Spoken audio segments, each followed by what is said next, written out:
friend, what were her relationship rules? She said 3 things. Don't do drugs, don't cheat on me, and go to work. She said everything else we can work on. But if you do these 3 things, I'll stay and we'll be okay. But break my heart and we're through. What was she doing? Setting some standards. Yeah. Boundary. Oh my goodness. She was telling him what was important to her, what behavior she expected from him, and what would cause her to lose her love and respect for him. And these were her non-negotiables. Non-negotiables. She told him if he didn't respect her relationship rules, then she would no longer commit to the relationship. Do you think she was being hard? No. Not sure. Bossy? Someone said over there. Why?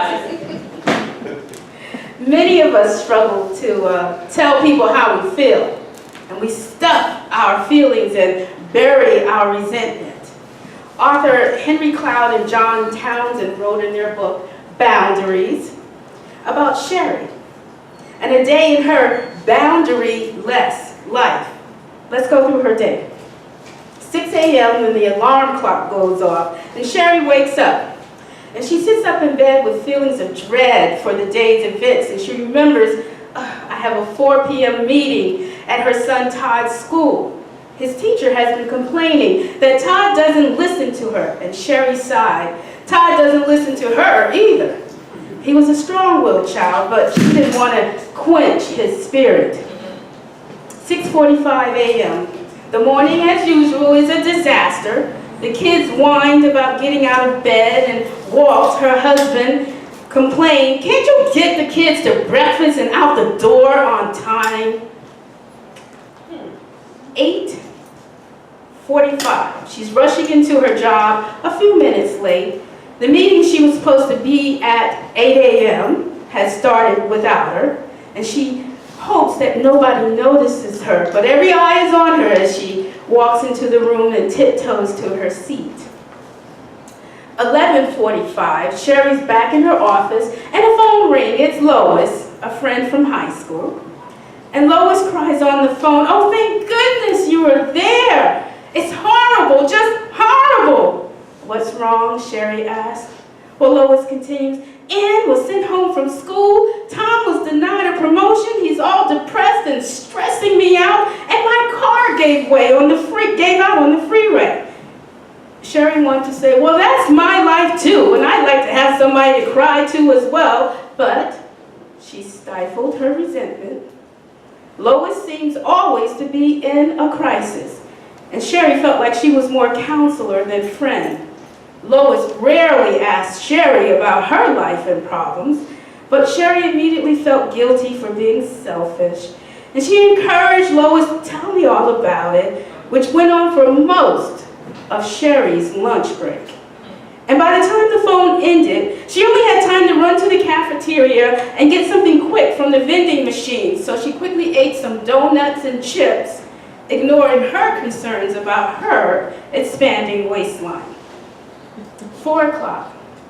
Sherry's on her way out of the office to get to Todd's school when her boss stops her. "Listen," he said, "I'm in a time crunch," and he hands her a large fold of papers. "Read up on this. It's information about the Kimball account. Have it to me tomorrow at 10 a.m. Summarize it for me." Well, Sherry panics. She knew by the size of the folder it would take hours to read up on the company and make recommendations. And she was inwardly furious, knowing she had saved him over and over again at the expense of her family time. She composed herself and said, "Sure, I'll have that to you in the morning." Her boss said, "Thanks, Sherry. I knew I could always count on you." And she said in her mind, "Yeah, like an obedient dog." And then she told herself, "Stop. You have a job, and you have to bloom where you're planted." 4:30. Sherry meets with Todd's teacher, and as usual, Walt couldn't get off from work, so the two women talk alone.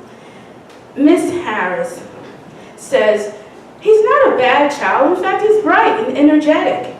The problem is that he doesn't respond to rules. When he doesn't want to work on something, he gets up out of his seat, goes over to another part of the room to work on an activity he wants to work on. He often distracts the other kids from their work and he won't stop talking. His tests all come back normal, so there's no ADD, but he gets angry, very angry, when limits are placed on him. And she says to the mother, all kids struggle with limits, but Todd's temper tantrums are off the chart. And when he's asked to do anything he doesn't want to do. Where do you think he's getting this behavior from? Is there something going on at home? Sherry hangs her head, feeling overwhelmed, and she cries, I'm sorry. This has been a bad day. Miss Harris, I have the same problem at home with Todd. When I play with him or help him, he's fine, but when I discipline him, he screams and throws things, and I can't handle his temper tantrums either. I don't know what to do. Miss Harris nodded her head sympathetically, and she told Sherry she would speak to the guidance counselor about some recommendations that would help her with Todd. 5 p.m. Sherry is stuck in rush hour traffic, and she uses the time to plan around her next crises. Is it going to be the kids, dinner, her boss's project, church, and Walt? 6:30. Sherry screams from the kitchen for the 4th and last time. Dinner's ready. And the kids and Walt come when they're ready. Often dinner is cold by the time everyone gets to the table. 7 o'clock in the middle of dinner, the phone rings. It's the women's ministry director, Marge. Sherry, Amy had to drop out of planning the activities for the weekend women's conference. Can you step in? Inwardly groaning, Sherry says, I'll be happy to help you. 7:30, dinner is finished. Walt goes to position himself in front of the TV. Todd and her daughter Julie head to their bedrooms to call their friends. Sherry is left alone with cleaning off the table and washing up dirty dishes. The family hasn't quite gotten the habit of helping her clean up after dinner. Perhaps the kids are still too young, she says. And Walt is really tired, she thought as she cleared the table. 12 o'clock, midnight. Finishing off her boss's project, she notices Walt's still up and she wants to talk to him. She had been patiently trying to love him out of his moods, but lately it seemed nothing she did was right, no matter what she did. More and more he had become critical and negative towards her, and she didn't have to do much for him to fly off the handle. She had tried to be quiet and agreeable, to not voice her opinion, and at first at work, Walt didn't fly off the handle as much as long as she agreed with him. And she would try to dress more attractively for him and be more available to him even when she was tired and drained. But it was starting to escalate again, and she constantly felt like she was walking on eggshells around him, keeping her feelings in all the time and always putting him first. Took so much energy along with everything else demanded of her. It was draining her. So she walks into the living room saying, honey, can we talk? Silence. Walt had fallen asleep. And remembering the last time he'd snapped at her when she tried to wake him up, she turned off the TV and walked to an empty bedroom. She pulls out her Bible and tries to read, but she can't focus. She's unhappy, but she feels guilty. She has a job, healthy kids, a working husband who supports the family, and her church values her services. And she tries to tell herself there's no reason for her to feel lonely or resentful as tears stream down her face onto her Bible. Sherry feels isolated, helpless, confused, and guilty that her life is out of control. We're in the series, The Me I Want to Be. And we can't be our best if we don't learn to respect our boundaries. A boundary establishes what I am responsible for and what others are responsible for. And the problem we have is that many times we allow people to cross our boundaries. We let their agenda become our agenda. And we let them decide what's right for us and how to direct our lives. We give up being responsible for ourselves while at the same time taking on other people's responsibilities. Lack of boundaries is the main reason we experience stress and burnout. Jesus was very clear about his boundaries. He knew who he was and what he came to do. And that's why when people tried to make him follow their agenda, he knew exactly how to respond to them. An example in Scripture is Mark 3, verse 20. Mark 3, verse 20 says, Jesus came home, and as usual, a crowd gathered, so many making demands on him that there wasn't even time to eat. And his friends heard what was going on and went to rescue him by force, if necessary.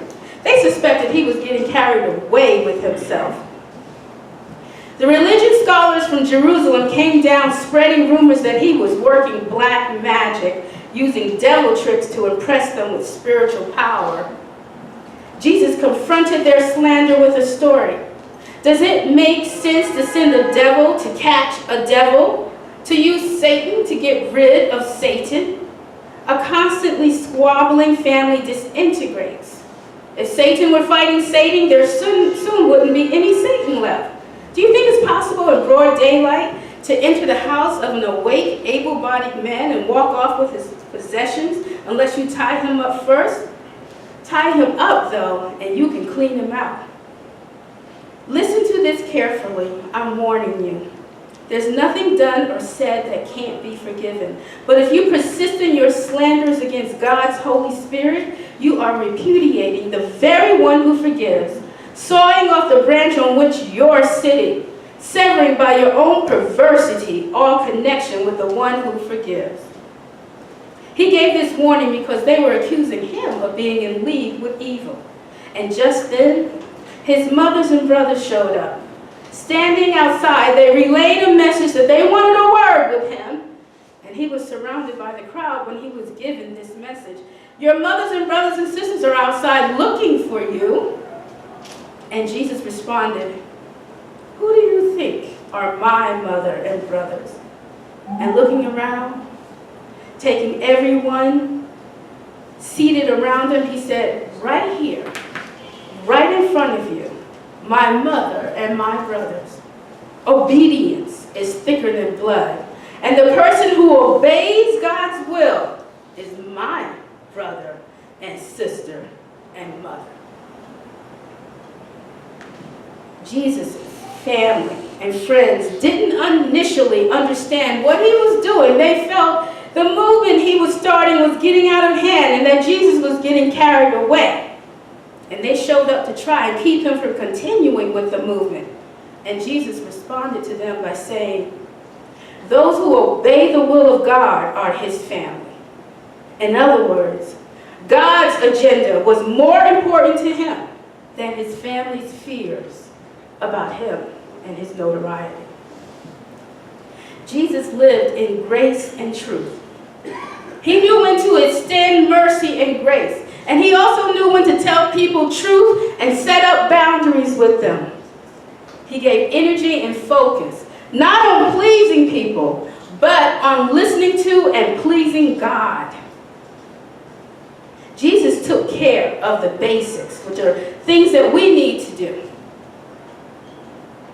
He ate healthy foods. He got sleep. He took naps. He took time to relax. He did a lot of walking. He got support from friends. He sought the company of friends. And he took time away. He withdrew from the crowds to go away on retreat or alone or with friends. And he kept his focus single.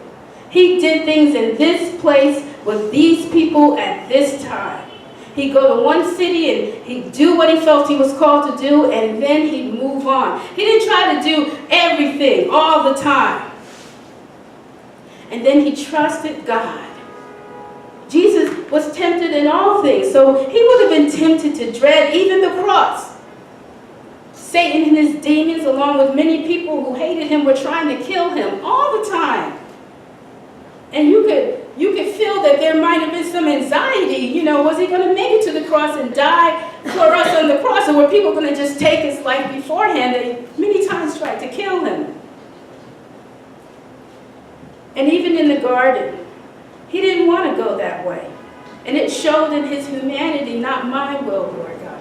Let this cup pass from me, Lord God. But in the end, he chose to trust the Father's will. And he did everything that was required of him. And he trusted God for the rest.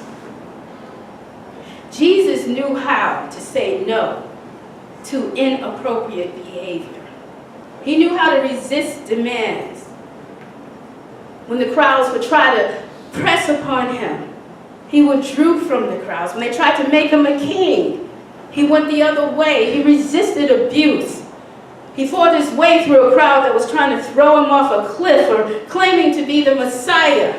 He resisted manipulation. He didn't give in to his mother and brothers who tried to use their relationship with him to pull him away from the crowd that he was ministering to. And he resisted intimidation. And he spoke the truth, even though it angered the religious leaders. When they tried asking him provoking questions to make him look foolish, he would answer with incisive, sharp, detailed questions of his own back at them. And he resisted other people's agendas. He said no to Peter and the disciples who had their own ideas about how to take over from the rule of the Romans, trying to make him into a warrior instead of allowing him to go the path that God had for him. Jesus set up boundaries. He had personal prayer time. Matthew 6:6 says, "But when you pray, go into your room, close the door, and pray to your Father who is unseen." And he was honest and direct. He let his yes be yes and his no be no. He didn't say yes and feel no, and he didn't say no and feel yes. He said yes and he meant yes, and he said no and he meant no. And he set his priorities. He didn't try to serve everybody's needs. It says in Luke 16:13, no servant can serve two masters. Either he will hate the one and love the other, or he will be devoted to the one and despise the other. And he aimed to please God, not people. In John 6:38, it says, Jesus says, "For I have come down from heaven, not to do my will, but to do the will of him who sent me."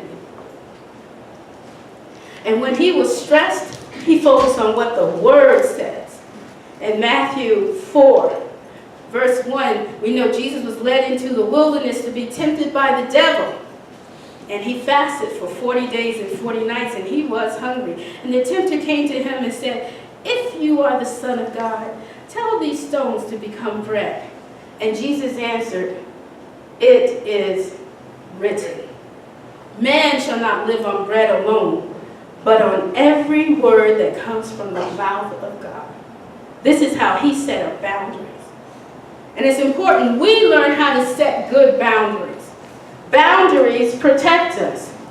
And it helps us to define what we're responsible for and what we're not responsible for. And family and friends and some authority figures may try and confuse you and get you to take on responsibilities that are not yours. And so that's why you got to know, what are you responsible for? You got to know yourself. Because for many of us, our personalities make it easy for our boundaries to get confused.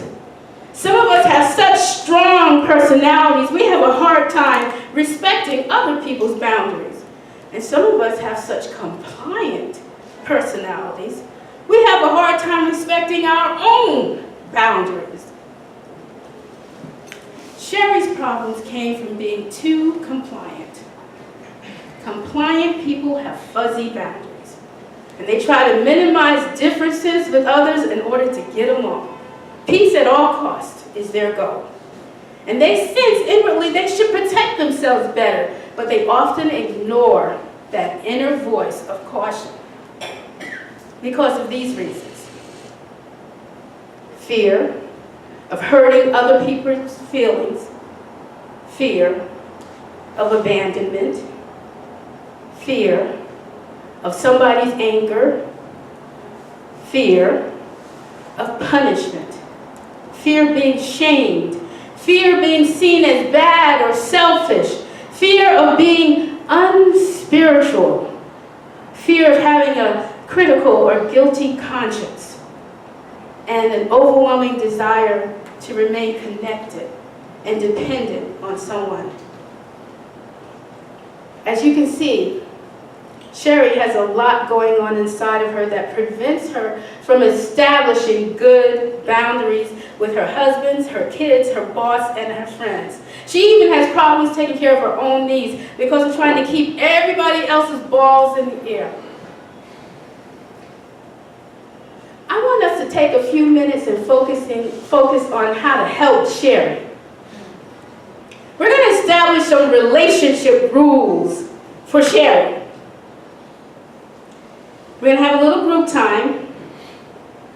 And in your groups of 1 or 2 other people, I want you to come up with some relationship rules for Sherry. How would you counsel her?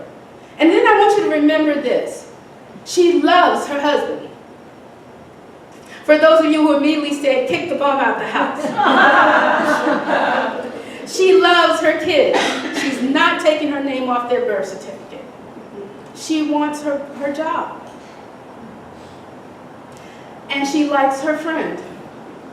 She cares about everybody in her world. So kicking them to the curb is not the option.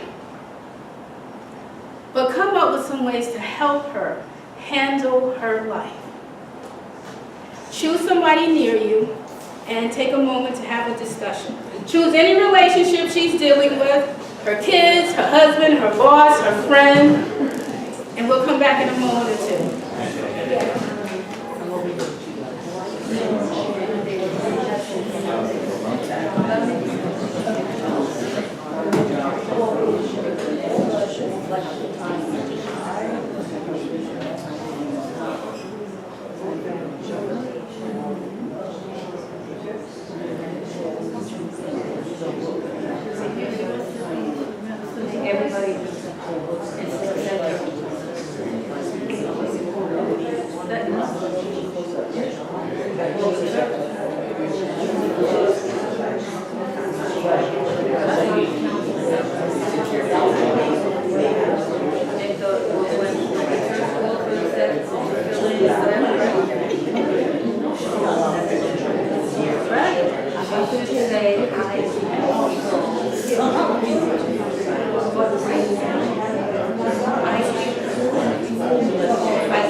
Well, that's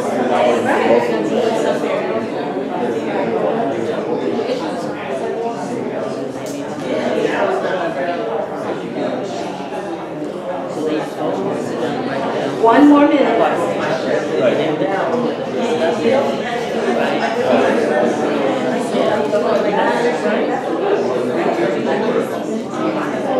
You mentioned she needs to work out more details before she put into much.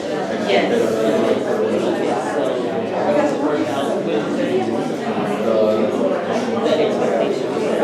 from my boy.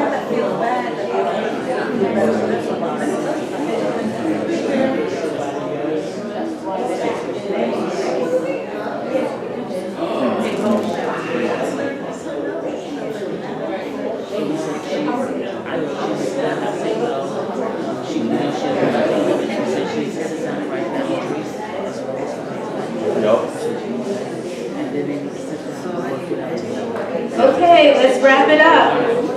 Let's help Sherry with her life.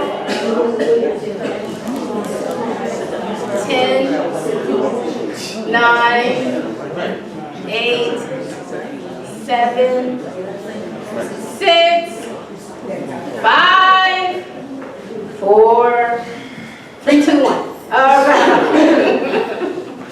Okay, let's start with her kids. Who has relationship rules for the kids? Raise your hand. Oh my. We'll start with this section. Nice and loud. One of the things we got off with kids and husband too is to assign certain tasks that they're responsible for, rather than getting up from the table and leaving everything to her. They could take turns doing the dishes or clearing the table or whatever, so that she doesn't have that complete burden on herself. Okay. All right, so assign task. I want you to think about something first. Nobody respects Sherry, not even her kids. So how does she assign tasks to people who do not respect her? All right, moms in the corner. Well, we talked about, every situation, the boss, the friend, and we came up, but then at the very end, we came up with none of that stuff that we talked about is gonna work unless Sherry finds out who Sherry is. She has to deal with herself first and find out what her boundaries and what it is that she will allow and will not allow. And then and only then can she address the other issues. She doesn't know who she is, nothing is gonna work. So it all starts with Sherry getting herself together. All right. Well, thank you.